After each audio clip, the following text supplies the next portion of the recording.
মধ্যেও দাদা দিদি আঙ্কেল আন্টিরা নমস্কার। আমি এক কাঠবেড়ালি। শুনুন আমার দুঃখের কথা।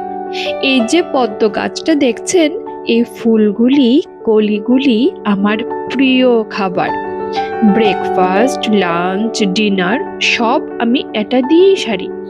জানেন, কিছুদিন নাগাদ পড়েছি ভারী ঝামেলায়। থেকে এক আন্টি উড়ে এসে জুড়ে বসেছে এখানে। উনি তো আন্টি নন, যেন এক সিসিটিভি ক্যামেরা।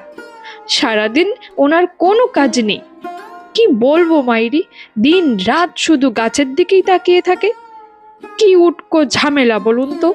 কেউ যদি আপনার খাবারের দিকে এভাবে তাকিয়ে থাকে, আপনি পারবেন খেতে? না, বলুন না প্লিজ, আপনারাই বলুন। লুকিয়ে লুকিয়ে আসি, দেখে ফেলে।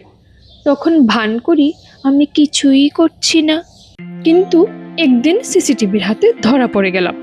ও আঙ্কেল আন্টি দাদা দিদি, আপনাদের কাছে আমার অনুরোধ, এই আন্টিকে একটু বলুন না এমন না করতে।